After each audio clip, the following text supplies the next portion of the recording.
Hello friends, now you can be your Excel guru by your Excel guru. और आज हम इस Excel गुरु के चैनल में आपके लिए लेके आए हैं डायनामिक इंडेक्स मैच। तो दोस्तों आज हम इंडेक्स मैच को समझते हैं और डायनामिक इंडेक्स मैच क्या है हम उसको समझते हैं, क्योंकि ये हमारा एक प्रॉब्लम आती है वी लुकअप के अंदर। वी लुकअप क्या करता है, आपका राइट हैंड साइड में तो चीजें निकाल के दे देगा, राइट हैंड साइड से कुछ डेटा एक्सट्रैक्ट करना है आपको करके दे देगा, लेकिन अगर आप चाहते हैं कि लेफ्ट हैंड साइड से आपको डेटा एक्सट्रैक्ट करना है तो क्या इशू है, आपको उसके लिए यूज करना पड़ेगा इंडेक्स मैच का। तो आइए आज हम समझते हैं इंडेक्स मैच का डायनामिक वर्जन।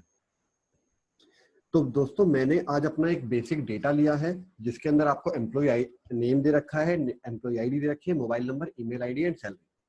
अब आप देखेंगे कि आपका एम्प्लॉय आईडी तो एक यूनिक नंबर हो सकता है, लेकिन एम्प्लॉय नेम यूनिक नंबर नहीं हो सकता। तो आपको लुकअप जो लगाना होगा हमेशा किसके बेसिस पे लगाओगे, एम्प्लॉय आईडी के बेसिस पे। तो लेकिन अब मेरा जो नेम ऑफ द एम्प्लॉय है वो कहाँ है, लेफ्ट हैंड साइड पे। तो यहाँ पे दोस्तों वी लुकअप काम नहीं करेगा, तो इसलिए आपको लगाना है इंडेक्स मैच। तो एक बार हम इंडेक्स मैच समझते हैं, इंडेक्स मैच कैसे लगाया जाता है। और मैंने आपको लास्ट वीडियो में सिखाया भी था, एक बार मैं दोबारा से बता देता हूँ आपको। इंडेक्स में आपको सबसे पहले पूछता है अरे। तो अरे में आपको क्या लेना है कि आपको ढूंढना क्या है। तो आपने बोला मुझे नेम ऑफ द एम्प्लॉय ढूंढना है, मैंने इसको फ्रीज कर दिया। देन ये बोलता है कौन से नंबर की वैल्यू निकालनी है, दैट इज रो नंबर। तो उसके लिए हमने दोस्तों लगाया था मैच का फॉर्मूला। और मैच के फॉर्मूले में हमने क्या कहा, हमें A1010 ढूंढना है। अब ये मिलेगा कहां पे, ये इस कॉलम के अंदर मिलेगा। मैंने इस कॉलम को सिलेक्ट कर लिया एंड फ्रीज कर दिया। एंड देन पूछता है एग्जैक्ट मैच चाहिए या अप्रोक्सीमेट, ग्रेटर देन चाहिए, लेस देन चाहिए। तो मैंने कहा एग्जैक्ट मैच चाहिए एंड ब्रैकेट क्लोज। देन ये बोलता है कॉलम नंबर। सिंस ये हमें एक ही कॉलम के अंदर जाना है, दूसरे कॉलम के अंदर नहीं जाना, तो हम इसको ब्लैंक छोड़ देते हैं और हमें ये वर्किंग करके दे देता है। और इसने मुझे सारे एम्प्लॉय के नेम निकाल। लेकिन दोस्तों मैं चाहता हूं कि अब मुझे इस एम्प्लॉय आईडी की सैलरी पता लगे। मैंने सैलरी को पेस्ट किया एंड स्टिल ये फॉर्मूला मेरा नेम ऑफ द एम्प्लॉय ही बता रहा है। तो आप चाहते हैं कि ऑटोमेटिकली वो चेंजेस करता जाए, तो उसके लिए आपको क्या करना है आज हम समझते हैं इसको। तो इसके लिए हमें दो चीजों की रिक्वायरमेंट है, मैं आपको बताता हूं। एक मुझे रो नंबर की रिक्वायरमेंट है और एक मुझे कॉलम नंबर की रिक्वायरमेंट है, राइट। तो अब मैं इस एम्प्लॉय आईडी की रो नंबर मैच के थ्रू निकाल सकता हूं। कैसे निकालूंगा, मुझे इसको ढूंढना है, कॉलम कोमा। अब मिलेगा कहां, ये इस कॉलम में मिलेगा। तो मैंने इस कॉलम को सिलेक्ट कर लिया and then exact match bracket close. तो इसने मुझे बताया कि ये मेरे 11th रो के अंदर है। तो ये डेटा आपको मिल गया, मैंने इसको ड्रैग कर दिया। देन आपसे पूछा गया कॉलम नंबर। अब आपको कौन से कॉलम की वैल्यू निकालनी है। तो मैंने क्या कहा, अब मैच। अब कॉलम नंबर के लिए आपको ढूंढना क्या है, तो दोस्तों आप ध्यान रखिएगा, आपको सैलरी ढूंढना है।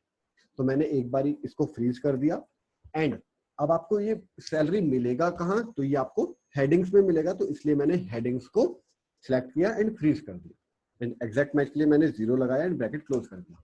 तो आपको क्या बोला गया कि आपको इस टेबल के कौन से कॉलम की वैल्यू निकालनी है। तो यहाँ पे ये बता रहा है आपको 5th कॉलम की वैल्यू निकालनी है। मैंने इसको ड्रैग कर दिया।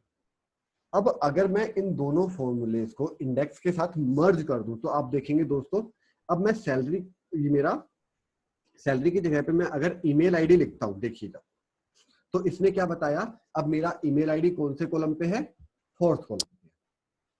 तो दोस्तों अगर मैं इन दोनों चीजों को एक साथ मर्ज कर दूंगा तो मेरा इंडेक्स मैच का फॉर्मूला डायनामिक बन जाएगा। अब कैसे करना है, अब मैं आपको वो बता देता हूं दोस्तों। इंडेक्स, अब मुझे पूछता है अरे। तो अब लेकिन दोस्तों जब भी आप डायनामिक इंडेक्स मैच बनाएंगे तो अब आपको सिर्फ एक कॉलम नहीं लेना, जिस कॉलम की वैल्यू चाहिए वो कॉलम नहीं लेना। क्यों, क्योंकि दोस्तों आपका जो कॉलम था वो अब कॉलम नहीं रहा, वो तो एक टेबल बन गया। क्योंकि आपको तो कुछ भी डेटा चाहिए हो सकता है, तो मैंने पूरा कॉलम सिलेक्ट करना है, ये चीज ध्यान रखिएगा।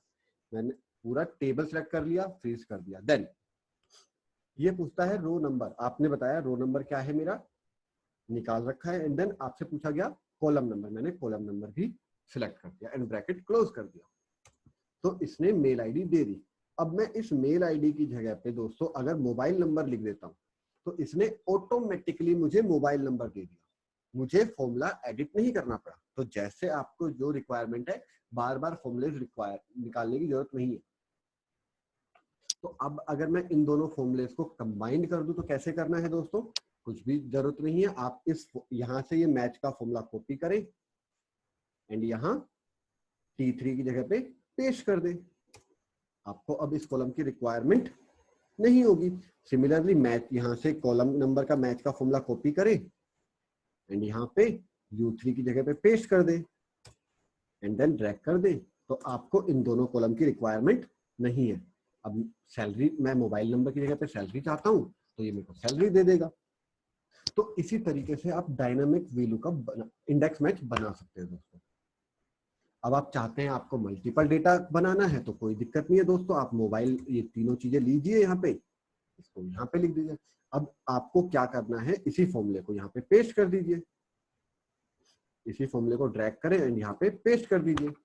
ओह, इसने वर्क क्यों नहीं करा? अब मैं आपको कुछ चीजें फ्रीज करनी है तो मैं वो चीजें बता देता हूँ, क्योंकि मुझे यहाँ पे R3 ढूंढना है, तो मेरा जो R कॉलम है वो फ्रीज रहना चाहिए, क्योंकि मेरा तो एम्प्लॉय आईडी R कॉलम के अंदर है, तो R कॉलम को फ्रीज करना है।